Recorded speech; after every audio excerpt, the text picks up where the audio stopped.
Welcome, everyone. Thanks for coming to this first panel on understanding Korea as a global pivotal state. We've got a very, very impressive and distinguished group here. I'm not going to plow through their voluminous resumes. Simply to say, as Rory already told you, I'm Danny Russel, the Vice President of Asia Society Policy Institute. To my right is Ambassador Ahn Ho-Young, who is a good friend and a former diplomatic partner of mine from his days in Washington. We have Professor Suk-Hee from the Institute for National Security Strategy and also from Yonsei University.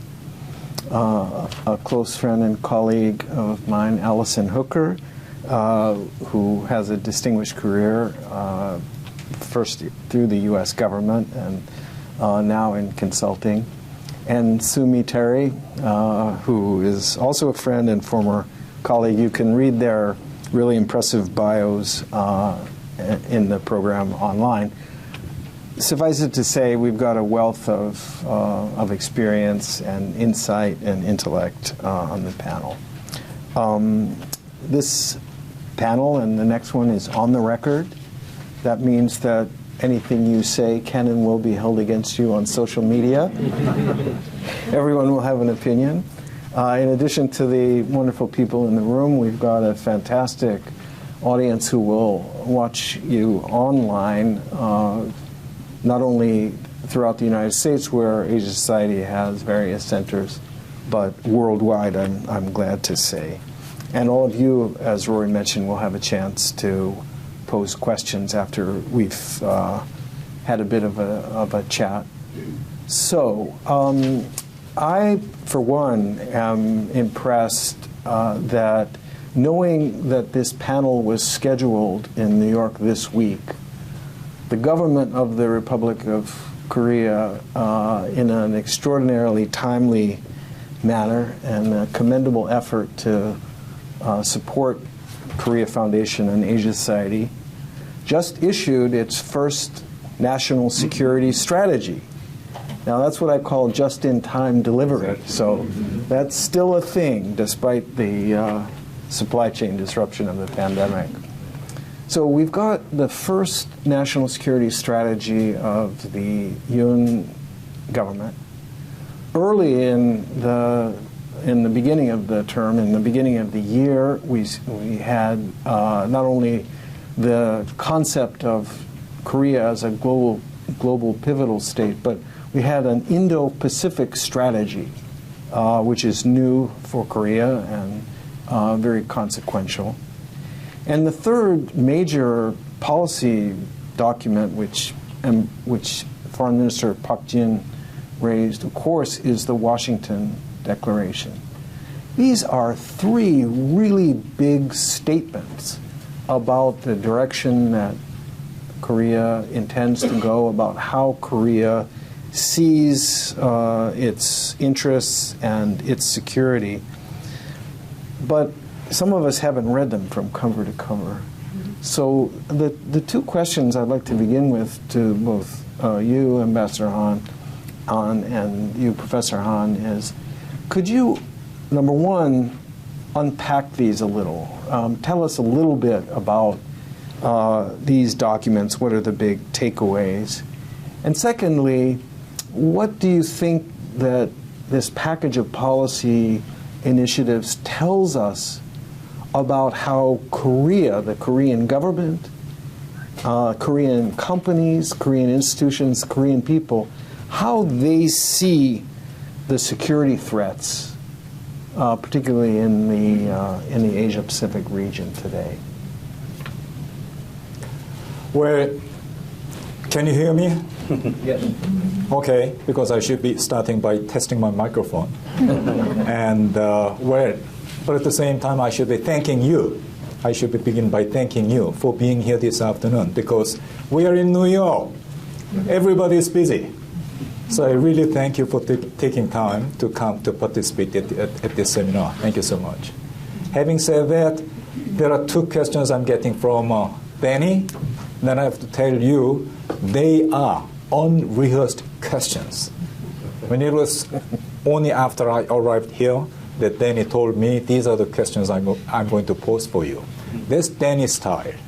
How do I know that? Because when I used to be ambassador in Washington, D.C. for no less than 4 years and 4 months, most of the time, this gentleman used to be Assistant Secretary for East Asia and Pacific. So we used to work very close, and then I know Danny's style. So I'm not much surprised about it. But at the same time, Danny already told you about 3, major documents, National Security Strategy and Indo-Pacific Strategy, and then Washington Declaration. And then if there is one, then it may be easy to, in fact, comply with his first demand, which is please unpack the document, right? But if there are 3 of them, then it becomes that much more difficult. So I just am telling myself, maybe I could just focus upon something I would call common denominator. What would be the common denominator? And then what would be the best document by unpacking which I would be able to share with you about what those documents are about. And in my mind, maybe that would be Indo-Pacific Strategy, which was announced in December last year. What was the document about? I think there are 2 main ideas in the document. One, it recognizes the reality of today's international relations, which is, the Foreign Minister Park has already mentioned about rule-based international order. Why rule-based international order is important? Because it was based upon rule-based international order that we could maintain peace, stability, and prosperity in Korea as well as in Northeast Asia, and in a sense, relatively speaking, throughout the whole world for the past 70 years. That's rule-based international order. What is the reality? That rule-based order is being challenged rather seriously in different parts of the world. So that Indo-Pacific strategy, that in fact starts by, in a sense, recognizing what is happening in the international system. But at the same time, there is even more important element in that document, which is it in fact declares very strong resolve on the part of the Korean government to work with like-minded countries to further strengthen and defend rule-based international order. So these are 2 main elements in my mind we can find in the Indo-Pacific strategy, and that, I think, forms a very strong basis of the document which has been issued this week, which is National Security Strategy. And I think one good idea of understanding National Security Strategy report, which was issued today, would be to compare it with National Security Strategy, which was issued by the previous government. But it will be taking some time. In case there is a question coming from you, then I'll be glad to respond to your questions, but it will be taking too much time. So let me just stop there, because I'm just feeling my instinct.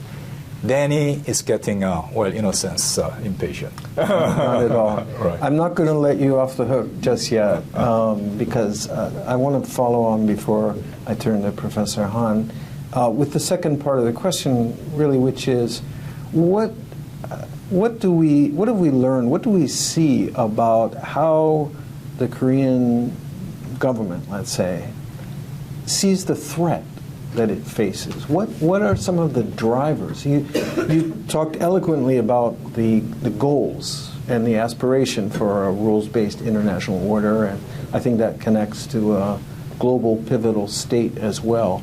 But when we look and ask ourselves about the security environment, what do you see when you look at the region from the perspective of Seoul? Well, one good way of understanding challenges we face today would be comparing them with the 30 years of relative peace and stability we used to enjoy from 1990 up until 2016. That, in fact, was the period when Cold War came to an end, and I think it was the period when there was a historian, Francis Fukuyama, who said, well, this is end of history.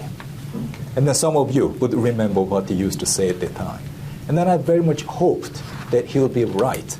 But at the same time, after 30 years, we understand, well, maybe it would have been nice if he had been correct, but after that 30 years, we come to realize, unfortunately, he was not. So during those 30 years, then we saw rule-based international order spreading well over the free world. And then one good example which always comes up in my mind is Korea joined OECD back in 1996. One country which joined OECD just ahead of Korea was Poland, several months ahead of Korea. That was back in 1996. So the foreign minister of Poland, he came to celebrate Polish membership with OECD. I guess that was sometime like September 1996. So I knew Korea is going to join 3 months later. So I came to watch him for his press conference. And I still remember what the foreign minister of Poland said in his press conference. He said, this is a great day for Poland. We are joining OECD. But at the same time, there are next steps we have to go over, which is we will join EU. We will join NATO. And I was listening to him. Who is he? He's a foreign minister of Poland. And then Poland, of course, you still remember Warsaw Pact? Warsaw Pact, where does the name come from? Warsaw, that's the capital city of Poland. And then now there was a foreign minister of Poland who said, we will try to join NATO. And that, in fact, that single statement reminded me very deeply about the nature of changes which were taking place at the end of the Cold War. Now, what we are observing, I'm just getting back to Danny's question, which is what is the nature of the challenge we have today?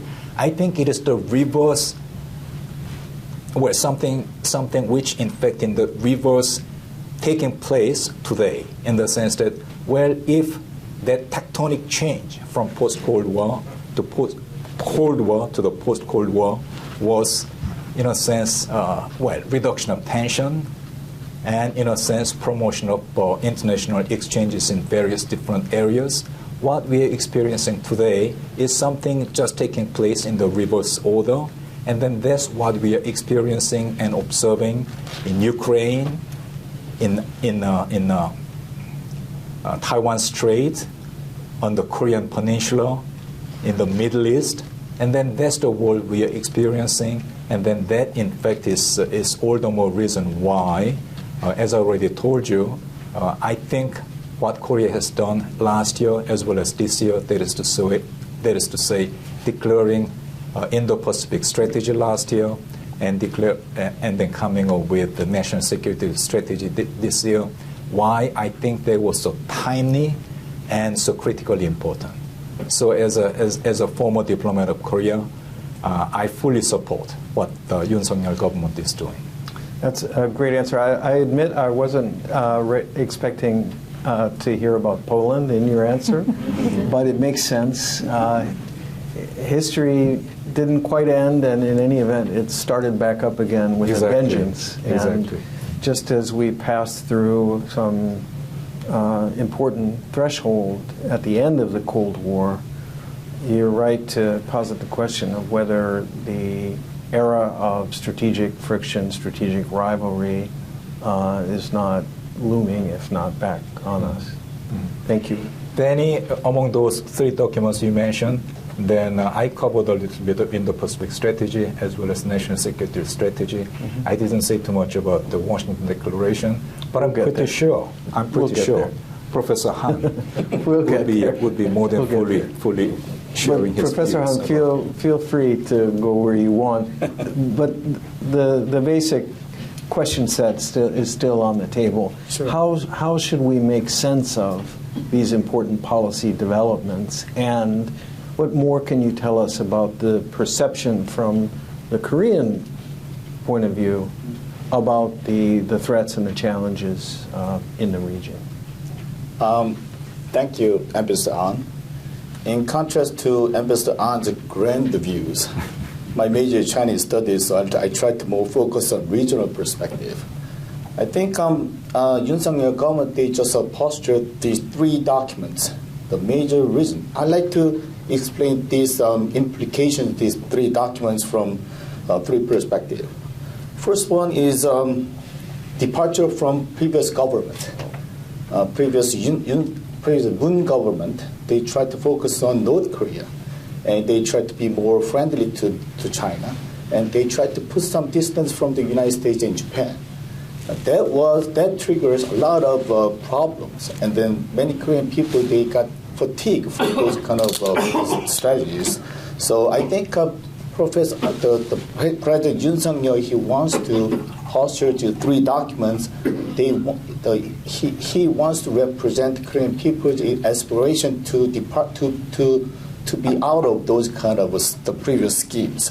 So I think in that perspective, President Yoon, he wants to kind of promote GPS, which is a global pivotal state, and under global pivotal state, and he wants to promote Korea to the world, not in this region, but also we want to engage into the global affairs.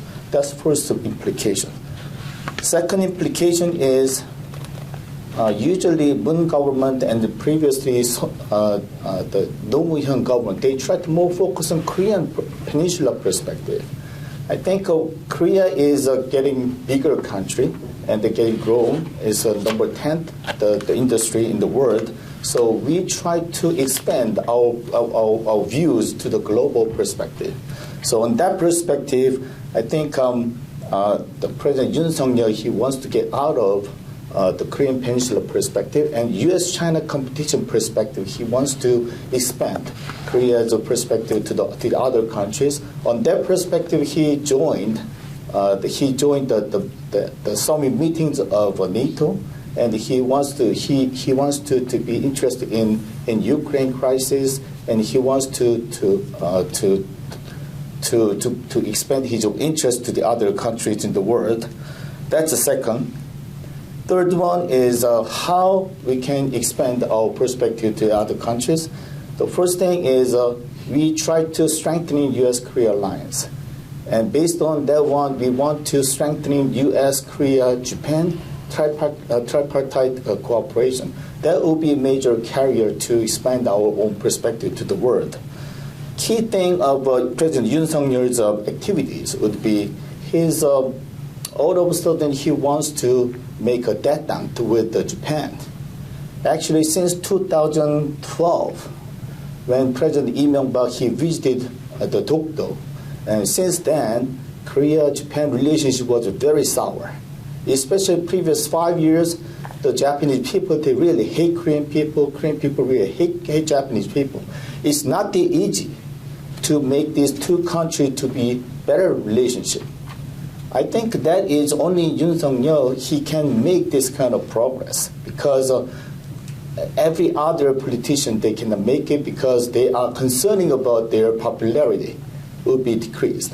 So I think that would be the major accomplishment of him, and based on Korea-Japan kind of shuttle diplomacy, and he wants to come to the United States last May, and as you know that American Pie would be a great success, and then he just make these three countries get together very closely.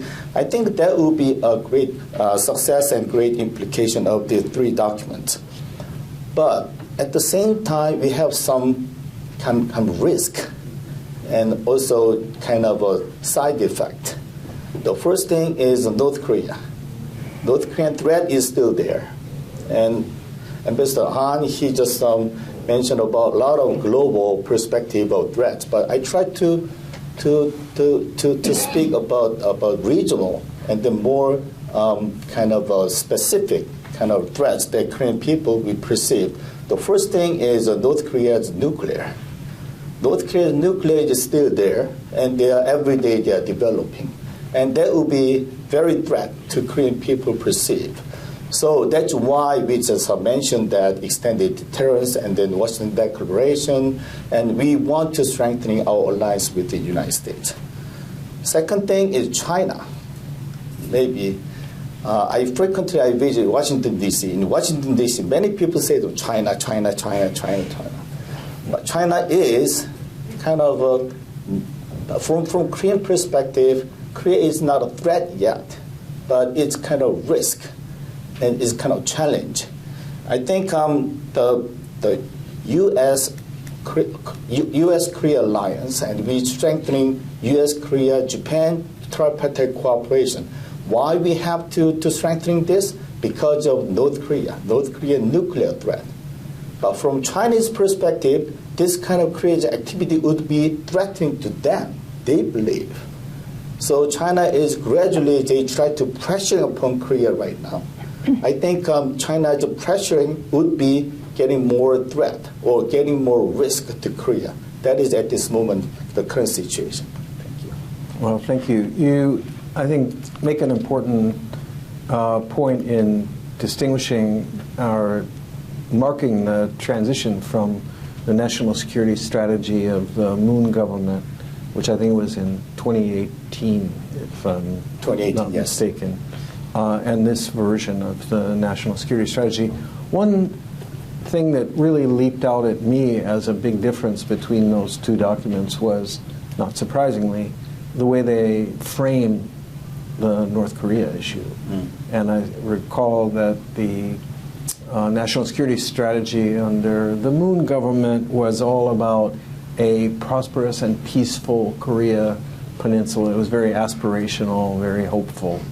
Whereas there's an interesting phrase in the new national security strategy about inter-Korean relations based on principles and based on reciprocity. I can tell that that's a very different approach. I'm interested, and maybe in the course of the conversation, we can hear more from you on what that means. One follow-up question, though, Professor Han, I have on Japan-Korea. I think that all of the Americans, at least on the panel, would agree that it's an act of tremendous political courage, as you said, for President Yoon to put himself out there, to extend a hand, to break the logjam. And from the American perspective, it's all upside. This is very, very good news for U.S. National security, for U.S. economic interests, for the broader geopolitical agenda. But why did President Yoon feel the need to do this? How much of it is the risks that, the two risks that you mentioned, and what specifically is the problem to which closer Japan-Korea and closer trilateral coordination is the solution? From President Yoon's perspective, I think Japan is the nearest country of Korea and the nearest of the partners of Korea. Economically, we are very close. Recently, the Korea-China economic development would be much faster than the Korea-Japan, but still, Korean people, we depend a lot on Japanese resources and the Japanese technology. So without a cooperation with Japan, we have two things. We have some crisis. One is in developmental process, we need more of Japanese help. Second thing is in order to defend Korea from potential aggression from North Korea, we need Japanese help because Japan has better kind of detecting system of North Korean missiles, and also we have to develop our own military, economic, and political cooperation. I think the President Yoon, he just watched this kind of situation for more than 10 years, and that will be the major obstacle that for Korea to move or to develop itself, not only in terms of security, but also in terms of the economy. So I think that will be President Yoon's first priority to make a deadline with Japan. So many politicians in Korea, we know that we need Japan. We have to make a great kind of a relationship with Japan. But politically, that is pretty, no, it's not easy to do this because many Korean people, they still remembering of the 70 years before of Japanese occupation of Korea, and then they did not say sorry to us properly. So many Korean people, we still believe that Japan is kind of a negative, the kind of images in Korean society. So most of the politicians, they are not to do that. They are not to make a great progress in the bilateral relations. But President Yoon, he was not a politician. He jumped into Korean politics so less than 1 year and became president. So he pretty courageously, he just did that. I think that will be the key point that he just mentioned, made this kind of progress in between Korea and Japan. And based on that one, he just make a progress in Korea, Japan, and United States cooperation. But at the same time, domestically, his popularity plummeted. So still he is struggling about 39% of popularity at the current snapshot situation. But I think we were going up. But at the same time, we need cooperation from the United States and Japan. Well, let's hope the pattern of political leader making decisions that serve the real interests of the nation and national security as opposed to following a politically expedient path is contagious, because the world needs more of that. Thanks so much. He earned a lot of things, a lot of popularity because of President Yoon Suk-Yeol's visit to Japan. And also President Biden, he also credited from this kind of activity, his popularity going up. But at the same time, President Yoon's popularity going down. So now it's turn for United States and Japan to help President Yoon Suk-Yeol to rise his popularity. Great argument, spoken like a former diplomat. Allison, let's turn to you next. There's a lot on the table. The floor is yours. What do you think? Great. Yes. Well, thank you, and what a great panel this is to kick off the forum. There's so many places to dive in, but I was sitting here thinking that if I were still in government and it was my responsibility to work with the alliance, to work with my South Korean counterparts, I would be very excited about this moment, because what you have in President Yoon is a very active alliance partner with a big vision, a bold vision, lots of aspirations and ambitions, but willing to bring a lot to the table. He's taken these steps to shore up the U.S. South Korean alliance. He's looking beyond the peninsula. He's looking towards the rest of the world. And I can, just imagine sitting at my very small desk, which Danny would remember because he probably also sat at that desk at some point, sitting there, in the past, thinking like, how much am I going to have to pull my partner to the table on this? But I don't think that's the case right now.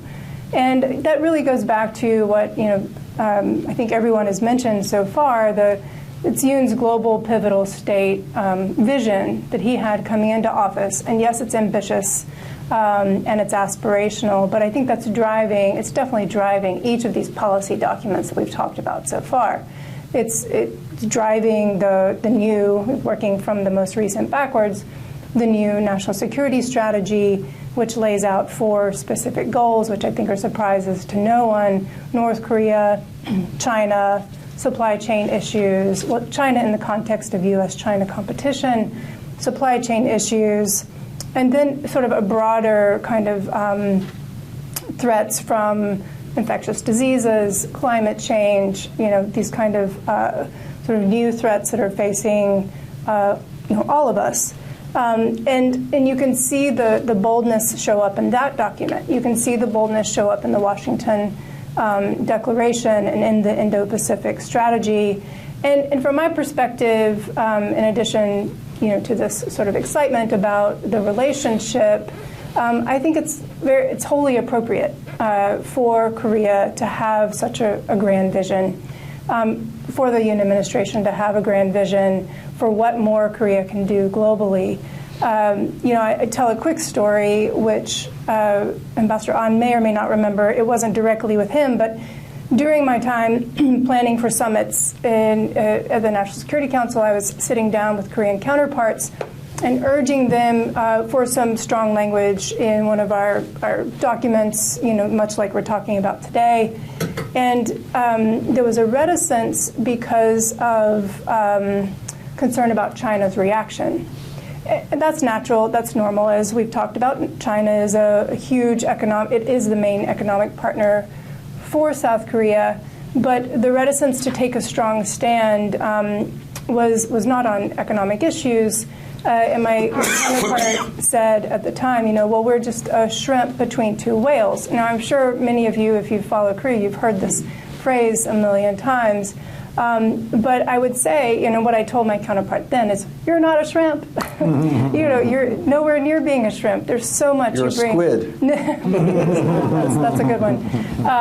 But even more than that, there's so much that Korea brings to the global table, and having that mindset shift, even if it's so ambitious, it's appropriate. It's appropriately so, and I think it's really pulling Korea forward onto the global stage in a way that it deserves to be there. We've had, South Korea at the NATO summit last year. We have a new UN Security Council term opening up at the end of this year for a 2-year term, non-permanent member.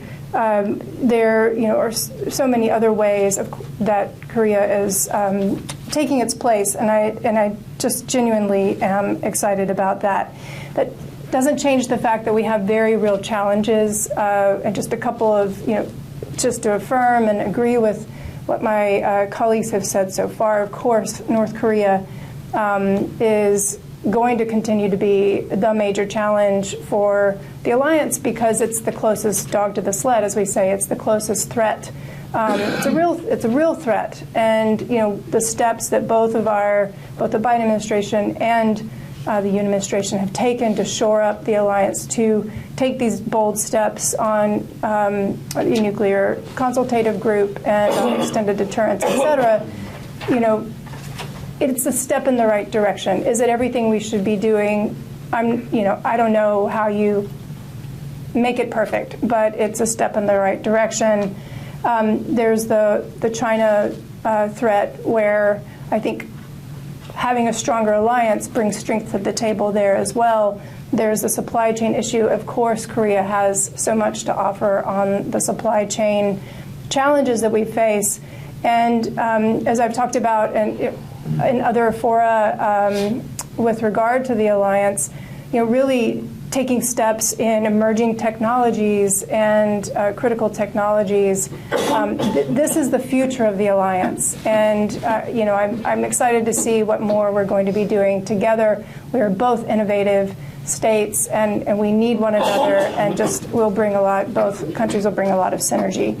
So I'll stop there. I threw a lot on the table as well, but just to reiterate, I think that obviously the alliance is in a stronger place, and the view from focusing more on the peninsula, which deserves it, but broader globally, I think is a really appropriate one for the era that we're in. Thank you. Well, Sue, I want to hear your thoughts and your reactions, and not diverge you from that, but Allison just raised the Korea Peninsula. I don't want to abandon the global pivotal piece of the equation either, but I am going to want to turn to some North Korea questions for all four of you, but please. Sure. Well, we're talking security. We talked a lot. We talked about global pivotal states. So let me just touch on three things. I know we're going to get back to North Korea, but let me start with North Korea because the national security strategy, what transformed in the past year is the way the South Koreans want to deal with North Korea, right? But the way they see the threat, it was front and center right away. It's the most immediate, pressing challenge, security challenge for South Korea. It's still there. You can be global pivotal state, but it's right there. 70-some missile tests last year, 30 missile tests this year. They're expanding, they're modernizing, they're diversifying their capability. They talked about two things in the national security strategy. They talked about, the paper talked about, the document talked about North Korea's focus on tactical nuclear weapons. This is very, very important, right? This is not, there's a reason for that. Operational tactical nuclear weapons.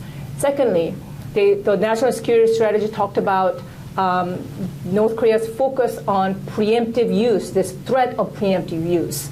So those two things combined is very serious, because when they're talking about preemptive use, the North Koreans came up with a whole nuclear doctrine in the last fall, and 5 conditions they can use nuclear weapons. And it's basically whenever they feel threatened. And when they tested these short-range missiles, they show it's a simulation of just showering South Korea with these tactical nuclear weapons. And what is their goal of doing that?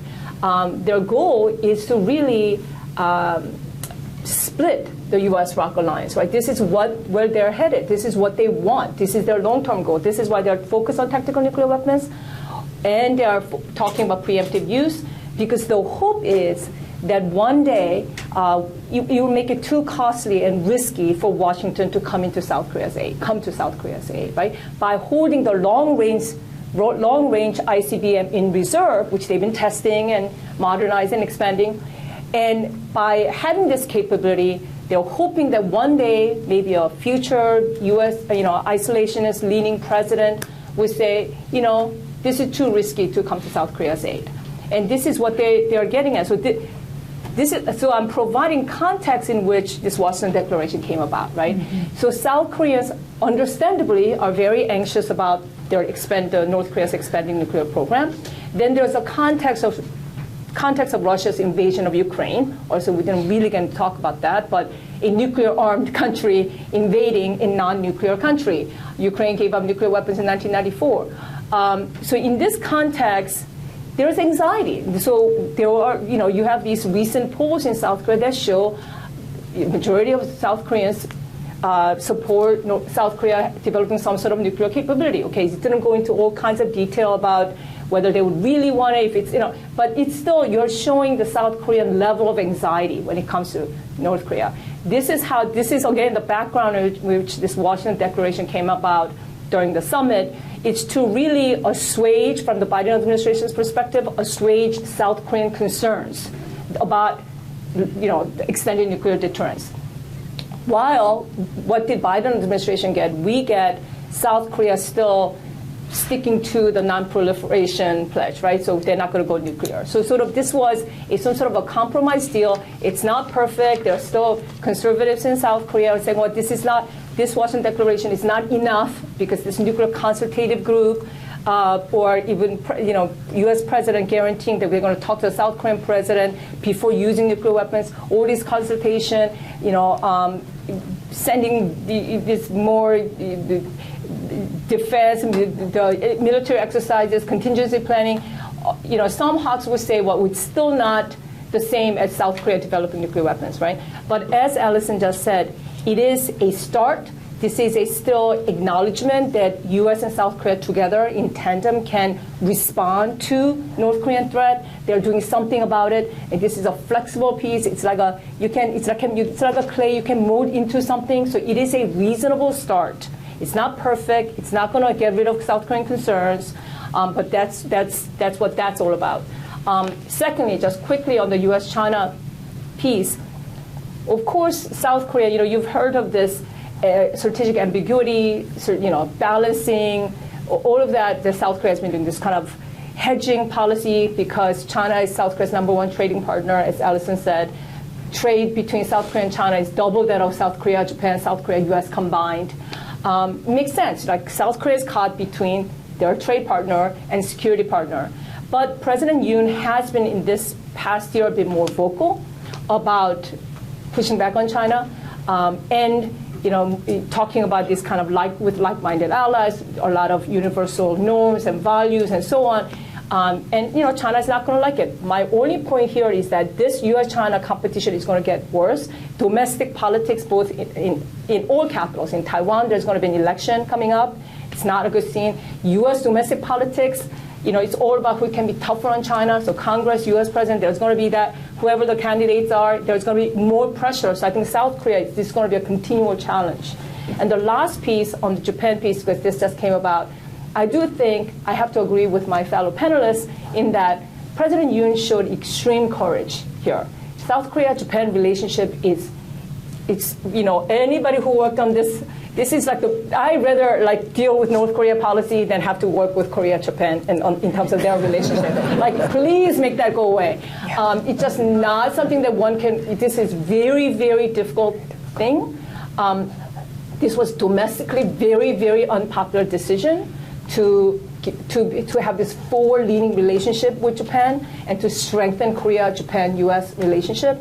So for this, President Yoon absolutely does deserve credit for that. Thank you very much, Steve. You made a lot of great points, including a really important point about the role of tactical nuclear weapons and how that can be leveraged to further advance North Korea's ongoing perennial strategy of trying to split the alliance. Just to stay with North Korea for a moment, do any of us think that the Washington Declaration, the national security strategy, will have the kind of impact on North Korea that we want to have, or is this lighter fluid on the barbecue? Are we accelerating North Korea's resolve and determination to hurry up and be able to magnify the threat across the board? Well, Danny, I think it will come down to the question about how effective Washington Declaration was. And then I think looking upon how North Korea reacted, it was one indicator of how effective Washington Declaration was, because North Korea reacted in a very, very negative way. They burned the leaders of Korea and United States in effigy. And then that, in fact, could be a kind of level of indication of concern it created in the minds of North Korean leadership. But at the same time, I thought one, element of Washington Declaration which I really appreciated was there were two, expressions in when it comes to nuclear consultative group. It said joint planning and joint implementation. So they were two, phrases which was used in the Washington Declaration, which I really appreciated, in the sense that, well, one of the reasons why there was so much, in a sense, concern in Korea about, dependability of extended deterrence offered by the United States was because, well, many people thought in Korea, we don't have any voice. It is just up to Washington. Mm-hmm. So it will be, in a sense, designed and it will be implemented the way Washington sees fit. And then if that is the case, then we don't have any voice. So that, I think, was very much at the source of the concern widely shared in Korea. So when I saw those two, expressions, that is to say, joint planning and joint implementation, I said to myself, they in fact strike the nail on the very right place.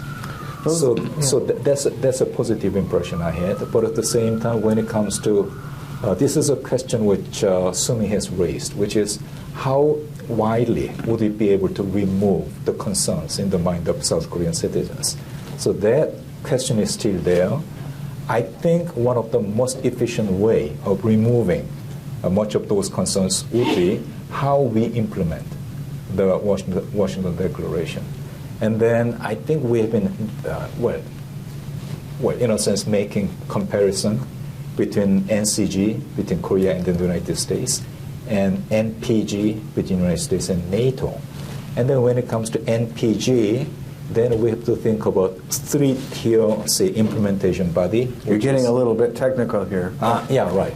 but at the same time, it need not be too technical, because what I'm telling you is, when it comes to NPG, that is to say nuclear planning group, there's a group United States has with NATO member countries, and it has three implementation tiers, but at the very bottom of that tier, there's working group That is to say, standing working group. How is it possible? It's because those of you who have been to NATO headquarters would remember it, in the sense that all NATO representative offices, they are in fact physically located in the same building, NATO headquarters building in Brussels. So all NATO member countries, they have their representative offices in the same building. So they are literally there every day. They meet each other in the meetings, they meet each other in the corridor, they meet each other in the cafeteria. And it is the working group, which meets every day, which in fact would be involved in the joint planning, which at the end of the day would be implemented. Well, and we have a huge head start, I think, as the alliance, given combined forces command, given the tradition of working together.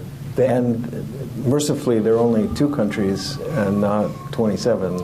That's the advantage. Danny, you're absolutely right. That's the advantage. But at the same time, when it comes to CFC, Combined Forces Command, it in fact has not been too much involved in nuclear implementation. So I think first step we should be taking would be to agree between Korea and United States to set up standing implementation body at the working level between Korea and the United States. I think it will go a long way to further strengthen the level of confidence in the minds of Koreans. I'm with you.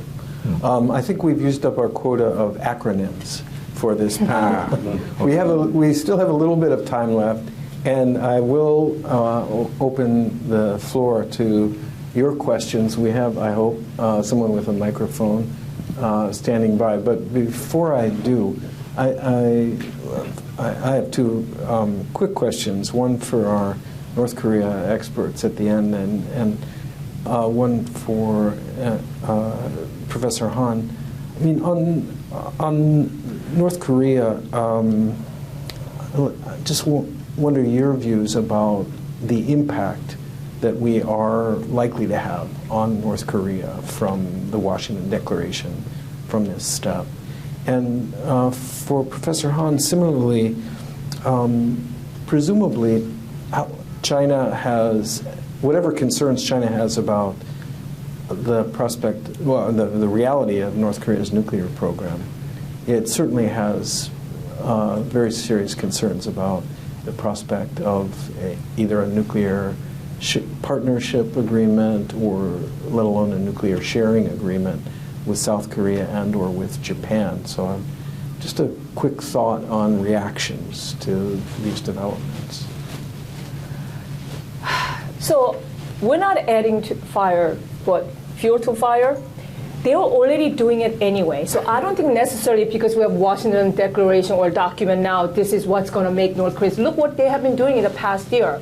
While the whole world is distracted, and we were so now like, oh, we went through this how many years? You guys don't even care, right? There was like multiple ICBM tests. There were 70 tests. Even 2017, it was a big deal when they conducted an intercontinental ballistic missile test.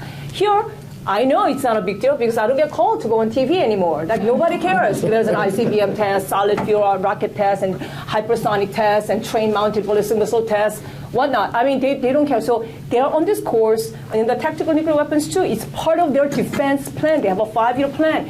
They have a plan. They've been executing their plan. They are on their speedy course in advancing, modernizing, diversifying, qualitatively, quantitatively, end of story. They're doing it. It doesn't matter if there wasn't a document or there wasn't a document. However, that said, we need to prepare. U.S. and ROK need to prepare for it, and we need to allay South Korean concerns. So this is, again, an important start. It's not perfect. It depends on how it gets implemented. Ambassador is absolutely correct, but it is a beginning step, and we'll see how it goes. Also, I'm not sure anybody can improve on that answer. So maybe... Yeah. No, I agree with Sumi 100%. If I had started to answer first, I would have said Kim Jong-un has a plan. He's got a list he's checking off of all the programs he's wanting to test, wanting to improve. It's been very clearly laid out, and their 5-year plan. So yeah, I agree. I don't think they care one. There's a Southern phrase I could use. They don't care one bit about what the document says or not. They're kind of using this time that the world's distracted. There are so many other things going on. They understand there's not going to be any major repercussions, as has been demonstrated over the past year and a half. So, I've talked a lot with folks who do want to see diplomacy and dialogue get back on track. The only thing I would say to that is, it takes two to tango there, and North Korea will want to come back to the table, and I don't think that they see that there's anything in it for them right now, and so it's a great time to do what Sue just said. Great. And just a very quick capsule synopsis of what you would expect in terms of the Chinese reaction. I think Chinese reaction is they try to make a very close relationship with North Korea. And recently, China does not oppose against North Korea in the UN Security Council, so that will be one of the examples. But after we declare the Washington Declaration, I think China is in trouble because they want to back up the North Korea, but their backing up activity would received by the Washington Declaration. That would trigger a lot of security instability in China. So China is getting into a big concern and big trouble in this area. Well, I completely agree with you. I think the Chinese are seeing this going in a direction that they don't really want to go, but the only solution they have is to yell louder at the Americans. Yeah. Not other comment. Okay, the floor is open. Yes, there's a gentleman right here in the blue shirt. Thank you very much. I'd asked you to talk a little bit about the Chinese-Taiwan conflict and what role do you see Korea playing in trying to straddle that conflict, given its ties to China? Great question. Maybe Professor Han, you want to begin? Sure.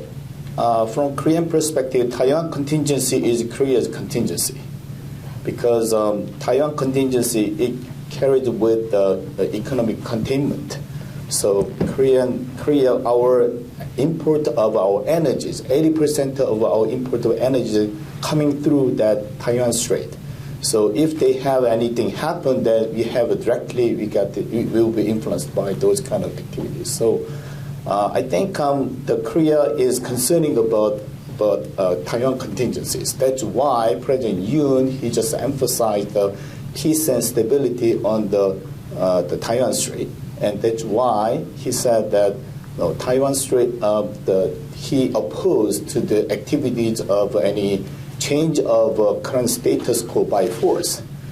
But China differently received those kind of comments. But from Korean perspective, Taiwan contingency is very important to our security. And second thing is, if anything happening in Taiwan Strait, then U.S. forces in Korea, they will intervene. In that case, China declared that they will missile upon the American bases on Korea. So that would occur the natural or some automatic involvement of Korean military into the Taiwan Strait crisis. So I think the best option for Korean government and Korean perspective would be the maintaining peace and stability on the Taiwan Strait. Just great question and great answer. 15-second related point. When we talk about contingency, when we do these exercises, we are also worried about North Korea taking the opportunity of a Taiwan contingency and making trouble there. And that would be a sort of a double conflict that we have to worry about. Certainly. Yes, right here. Quick question on the Indo-Pacific strategy. How are you evaluating India as a nation? Because the United States has its own Indo-Pacific strategy and the Quad and the IPEF. But how are you evaluating India in terms of the Chinese threat? Thank you. Ambassador Han, would you care to take it? Well, as a matter of fact, it has been fashionable for general commentators to talk about U.S. alliance Across the Atlantic, that has been collective alliance in the sense of NATO, collective security alliance. And then across the Pacific, it was hub and spoke in the sense that there is bilateral, collection of bilateral relationship. That is to say, U.S. Korea, U.S. Japan, U.S. Australia, etc., etc. So that, in fact, has been common understanding. But these days, I think there has been a thinking in Washington, D.C. that, in Indo-Pacific as well, a kind of collective effort could be helpful. So that, in fact, has been something called Quad, something called AUKUS, and there's something called, when in a sense, possibility of extending Five Eyes, that is to say cooperation among, say, intelligence agencies. So that effort has been there. And I think that raises a new challenge for Korea, in the sense that where so far it has been bilateral alliance relationship between Korea and United States. But what if there is renewed emphasis on collective security arrangement in the Pacific? So I think that is the reason against which there has been increasing interest in Korea about Quad, about AUKUS, as well as closer cooperation among Korea, United States, and Japan. And then when it comes to Quad, because gentleman's question has been focused upon India, well, recently I was speaking with an Indian commentator, and then she said something very interesting, which is, well, we in fact understand Korea is interested in Quad, and then let us just think about Korea-U.S. relationship, Korea-Japan relationship, Korea-Australia relationship. That's to say, Quad has, of course, 4 members, and Korea has very close relationship with United States, Japan, and Australia, but not the case when it comes to Korea-India relationship. So that commentator coming from India, she told me, well, if Korea is really interested in Quad, then I think the answer would be for Korea to further strengthen bilateral relations with India. And in a sense, that is already happening. And then she told me something which I didn't remember, which is, well, these days there is something called K9 gun, which has been being sold to many different countries in the world. And then that Indian commentator was telling me, India is one of the recipients of K9 guns, which are deployed along India-China border. And then she also said, well, one of the things which they do a lot at Quad, there is something called maritime domain awareness exercises. And that, in fact, would be of obvious interest for Korea as well, because, as Professor Han said, then much of our transport route that in fact goes through Indian Ocean and up to Malacca Straits, and then finally to Taiwan Strait. So there are many, in fact, areas where we could be cooperating with India, and then that strengthening of it was the idea of that Indian commentator could be strengthening bilateral relations with India, but eventually could be further strengthening Korea's connection with the Quad. Super. Thank you. Yes, we have time for another question, please. Is anyone aware of a bold, courageous Japanese politician or public figure who might help President Yoon in his détente with Japan and perhaps lessen the political risk to President Yoon's activity? Let me give that to our American panelists. Well, Danny, actually, you should be the one who actually is the Japan expert. You should answer that. No? You don't want to answer that question? Yeah. His name is Kishida Fumio, and he's Prime Minister of Japan, and it's a very timely moment for him to be the Prime Minister, in as much as he was the driving force in 2014 behind the negotiation on the Japanese side of what ultimately became called the Comfort Woman Agreement, which was, for its part, a very dramatic breakthrough. I think that the perception of reticence, hesitancy, reluctance even, on the part of the Japanese in responding to the outstretched hand, although it's started to warm up considerably with the omu rice dinner in Tokyo.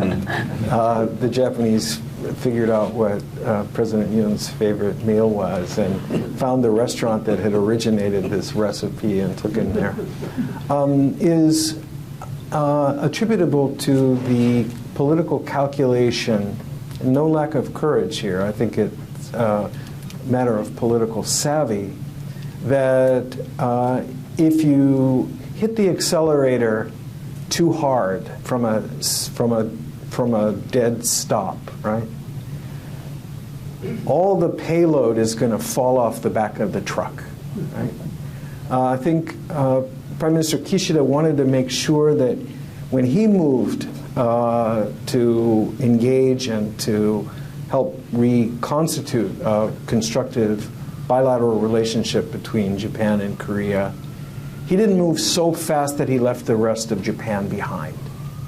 And that he's been quite deliberate and quite strategic in building the foundation on which the long-term the long-term Korea-Japan relationship can rest. Sustainability, I think, is been his goal. It's a great question, and what I am very curious about is what your perceptions or what your expectations are about both the sustainability of this rapprochement, but also the risks to it. Well, Danny, I agree with the answer, but at the same time, what we understand about Japanese politics, what is in fact well known about Japanese politics, is the importance of factions. The very important role which factions play in the Japanese Liberal Democratic Party. And Kishida, Prime Minister Kishida, he comes from a faction called Gochikai, which is not the strongest faction in the LDP.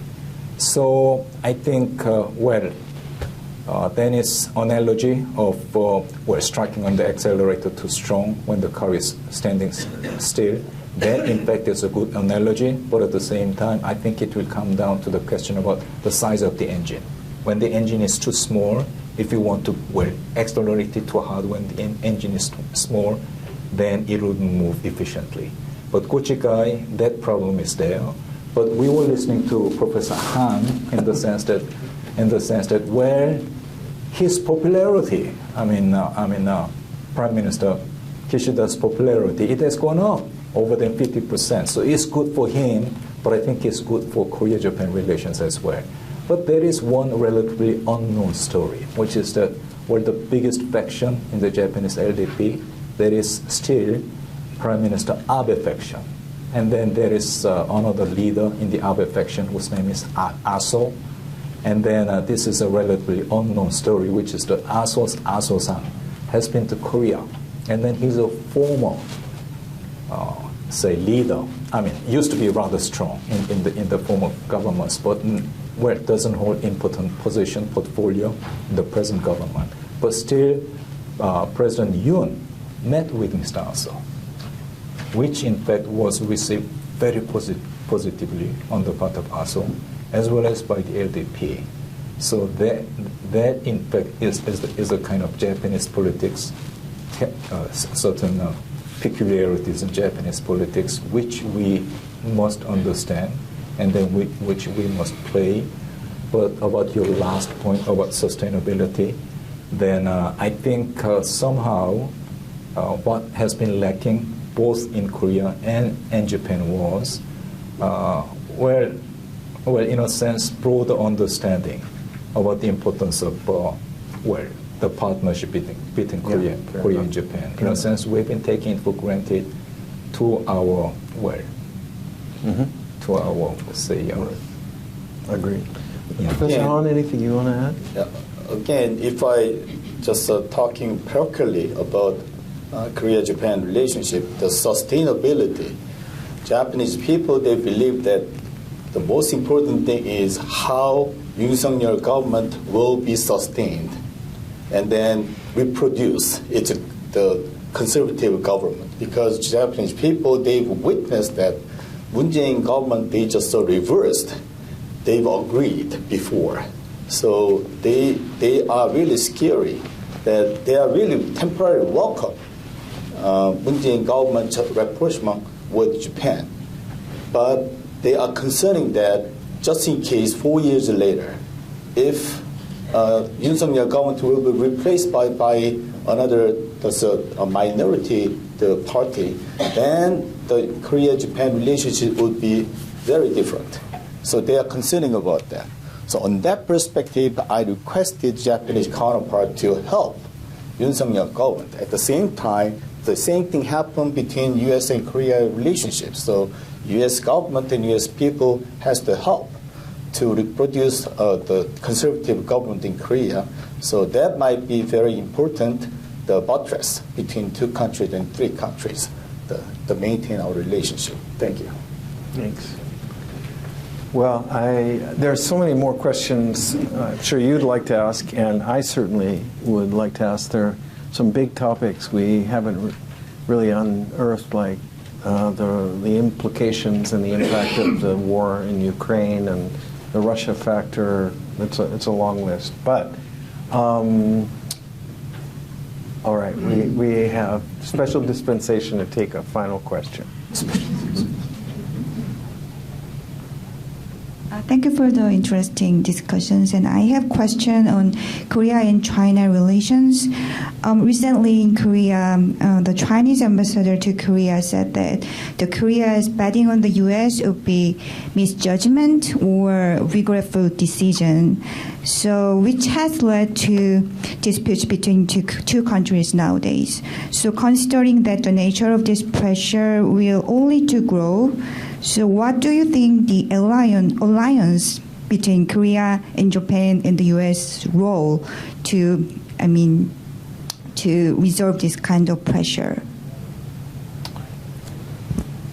What do we think the role of the alliance is in helping to deal with the pressure that Korea is facing from China, is I think the question.